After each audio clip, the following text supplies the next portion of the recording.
নতুন বছর আসছে, happy new year, best of luck Bangladesh. আমরা ওদেরকে ভাতে মারবো, পানিতে মারবো, কারেন্ট কেটে দিয়ে মারবো, ওষুধ বন্ধ করে দিয়ে মারবো, হসপিটালে মারবো, স্কুলে মারবো, কলেজে মারবো, যেখানে পারবো সেখানে মারবো। তোদের হাতে হিন্দুদের রক্ত লেগেছে, তোদের ছাড় নেই রে বাংলাদেশি জিহাদি।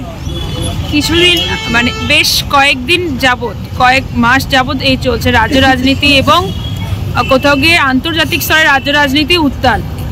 কিছুদিন আগেই আপনারই মতন একজন মহারাজ, এখনও তিনি জেলে, এবং সেটা অবশ্যই বাংলাদেশ। কি বলবেন? বাংলাদেশের পেটে ভারতবর্ষের ভাত সহ্য হচ্ছে না, ওদের জন্য পাকিস্তানের লাত ভালো ছিল, ঠিক যেই কারণে আবার ওরা বাবার খোঁজ শুরু করে দিয়েছে। কিন্তু একটা ভালো কথা কি জানেন, ওরা বাবা পেয়ে গেছে। মানে ওরা বলে না যে দেশের পিতা ইব্রাহিম, শেখ মুজিব ঘোড়ার ডিম, হ্যাঁ, ওরা বাবা পেয়ে গেছে। আরাকান আর্মি ওদের হামলা করে দিয়েছে, চাটগাটা কেটে নিয়েছে, শুনতে পাচ্ছি। তো বলবো নতুন বছর আসছে, happy new year, best of luck Bangladesh, happy with your new father. Bangladesh তো দখল করতে আসছে ভারতকে, কি বলবেন? কিসে করে আসবে? রিক্সা করে আসবে, ভ্যানে করে আসবে, হেঁটে আসবে? কিসে করে আসবে? রিক্সা করে আসবে, ভ্যানে করে আসবে, হেঁটে আসবে? সেকেন্ডের জন্য ভাবুন, ওরা ভারতকে দখল করবে বলে 12খানা ড্রোন কিনেছে। আমরা বাচ্চাদের অন্নপ্রাশনের ড্রোন গিফট করি, ছোট বাচ্চাদের অন্নপ্রাশনের ড্রোন গিফট করি। ওরা ওইগুলোকে ফেস, মানে আমাদেরকে ফেস করবে ড্রোন দিয়ে। আমাদের কাছে কি আছে? সুখোই আছে, রাফেল আছে, তারপরে মিগ আছে, ওরা ফেস করবে। আয় আচ্ছা পান্তা ভাত খাওয়াবো, আয় আচ্ছা পান্তা ভাত খাওয়াবো, আয় আচ্ছা পান্তা ভাত খাওয়াবো। ভর্তাও কি থাকবে?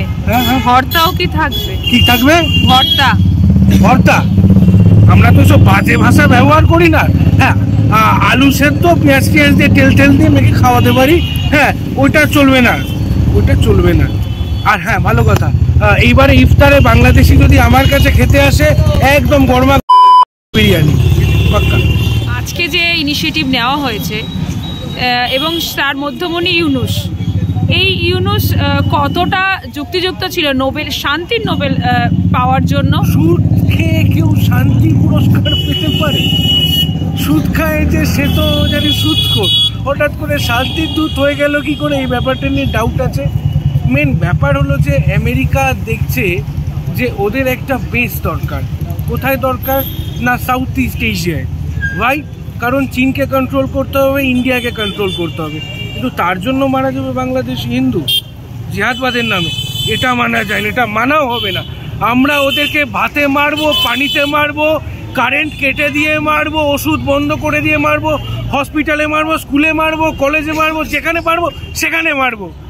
তোদের হাতে হিন্দুদের রক্ত লেগেছে, তোদের ছাড় নেই রে বাংলাদেশি জিহাদি।